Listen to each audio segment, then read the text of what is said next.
भला तो सब भला। रोली की शादी उसके माँ बाप एक आलसी लड़के से करा देते हैं। चलो, रोली की शादी हुई और हमने गंगा नहाई। और क्या, बेटियां तो होती ही हैं बोझ। हाँ, पर अब क्या चिंता, उतार तो दिया बोझ तुमने, अब वो लोग समझे। ससुराल में रोली का पति कहता है, देखो, मैं कोई काम नहीं करता, ये बात तुम्हारे मम्मी पापा को बता दी थी मैंने। अब जो किराया आता है दुकान का, उसी से घर का गुजारा करना है। कभी भूल से भी कोशिश ना करना किसी चीज की डिमांड की।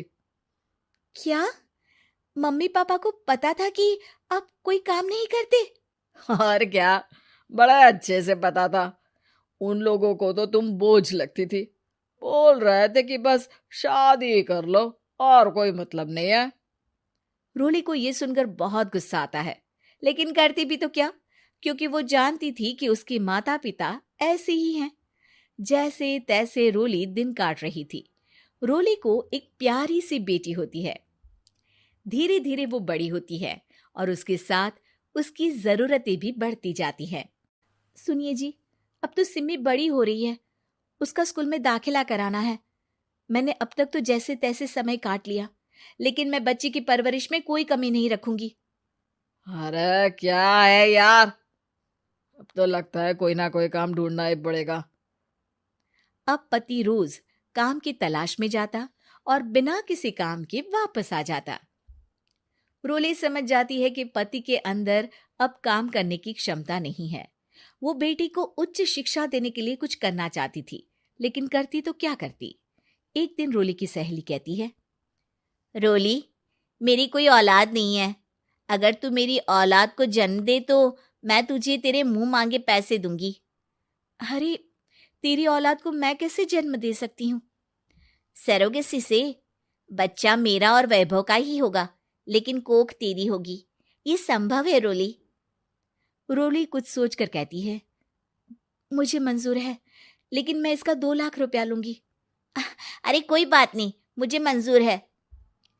रोली खुश हो जाती है कि एक बच्चा पैदा करने का उसे 2 लाख रुपया मिलेगा।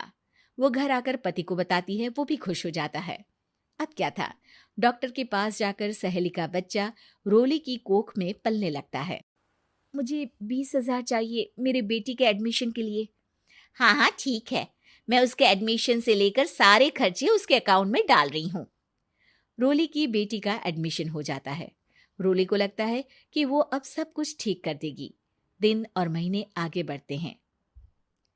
अब एक दिन, एक बात कहूँ जी, काश इस बच्चे को मैं रख पाती। मैं अब इससे काफी जुड़ गई हूँ। अरे यार, पता नहीं किसका बच्चा है, अपने पास है ना अपनी मुन्नी। हाँ, लेकिन अब मैं भी इस बच्चे से जुड़ाव फील करने लगी हूँ। लेकिन मैं ये जानती हूँ कि ये मेरा बच्चा नहीं है। दोनों की जिंदगी ठीक चल रही थी, लेकिन कहते ना कि सुख का पल ज्यादा लंबा नहीं होता। एक दिन रोली की सहेली का फोन आता है। रोली, मुझे अब ये बच्चा नहीं चाहिए, मैं अपने पति को छोड़ रही हूँ। अरे लेकिन मुझे पैसों की जरूरत है, बच्चा तुम्हारा है, मैं क्या करूंगी? सहेली बिना कुछ बोले फोन काट देती है, फोन स्विच ऑफ कर देती है। लेकिन रोली के जीवन का तूफान यही नहीं